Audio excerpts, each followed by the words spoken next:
అందరికీ నమస్కారం. తెలుగు కథల సంపుటికి స్వాగతం. నేను చెప్పే కథలు కనుక మీకు నచ్చినట్లయితే తప్పకుండా లైక్ చేసి, షేర్ చేసి, సబ్స్క్రైబ్ చేసుకోండి.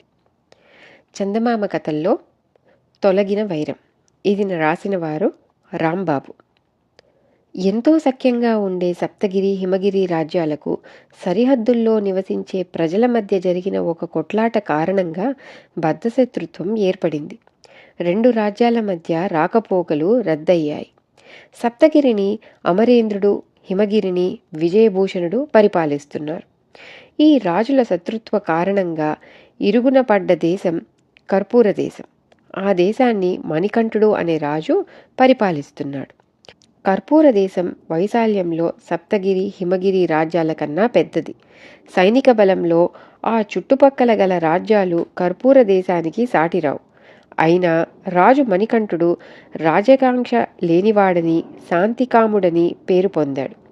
ఇతర రాజ్యాల నుంచి కర్పూర దేశానికి లభ్యమయ్యే చాలా నిత్యావసరాల వస్తువుల రవాణా సప్తగిరి, హిమగిరి రాజ్యాల ద్వారా జరగవలసి ఉన్నది.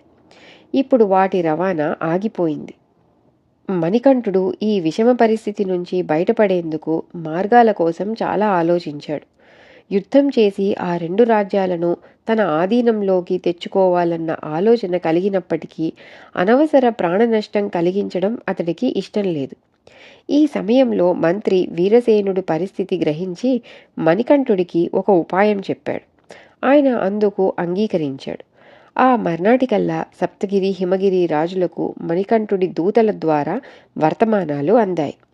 కర్పూర దేశం ఫలానా రోజున సప్తగిరి మీద దాడి చేయబోతున్నట్టు, ఆ రాజ్యం స్వాధీనం కాగానే హిమగిరిని ముట్టడించుతున్నట్లు ఆ వర్తమానాల సారాంశం. శాంతికాముడిని పేరు పొందిన మణికంఠుడి నుంచి ఈ వర్తమానాలు రాగానే సప్తగిరి రాజు అమరేంద్రుడు, హిమగిరి రాజు విజయభూషణుడు ఆశ్చర్యపడిపోయారు. తమ రాజ్యాల మధ్య ఉన్న శత్రుత్వం ఆసరాగా తీసుకుని మణికంఠుడు వాటిని ఆక్రమించి చూస్తున్నాడని వాళ్ళు భావించారు. వెంటనే ఆ ఇద్దరు రాజుల మధ్య సంప్రదింపులు ప్రారంభమైనాయి. రెండు రాజ్యాలు శత్రుత్వం మాని ఐక్యంగా నిలబడితే మణికంఠుడు తమ మీద దాడికి సాహసించడన్న నిర్ణయానికి వచ్చారు. మణికంఠుణ్ణి ఎదుర్కొనేందుకు సైనికుల సన్నాహాలు ప్రారంభించారు. తమ సైనిక సన్నాహాలు పూర్తి కాగానే రాజులిద్దరూ దూత ద్వారా మణికంఠుడికి వర్తమానం పంపుతూ సప్తగిరిపై జరిగే దురాక్రమణ హిమగిరి సహించదని, అలాగే హిమగిరిపై జరిగే దురాక్రమణ సప్తగిరి సహించదని హెచ్చరించారు. మణికంఠుడు తాను దాడి వెడలుతున్నట్టు తెలిపిన రోజు రానే వచ్చింది. కానీ కర్పూర దేశ సైన్యాలు సరిహద్దులు దాటకపోగా అసలు ఆ దేశంలో యుద్ధ ప్రయత్నాలంటూనే జరగడం లేదని చారుల ద్వారా తెలుసుకుని అమరేంద్రుడు, విజయభూషణుడు ఆశ్చర్యపోయారు. తమ సఖ్యత వల్లనే మణికంఠుడు తమ దేశాల మీదకి యుద్ధానికి వచ్చేందుకు భయపడ్డాడని వాళ్ళు గట్టిగా విశ్వసించారు. మణికంఠుడి యుద్ధ ప్రకటన సప్తగిరి, హిమగిరి రాజుల మధ్య శాశ్వత మైత్రికి దారితీసింది.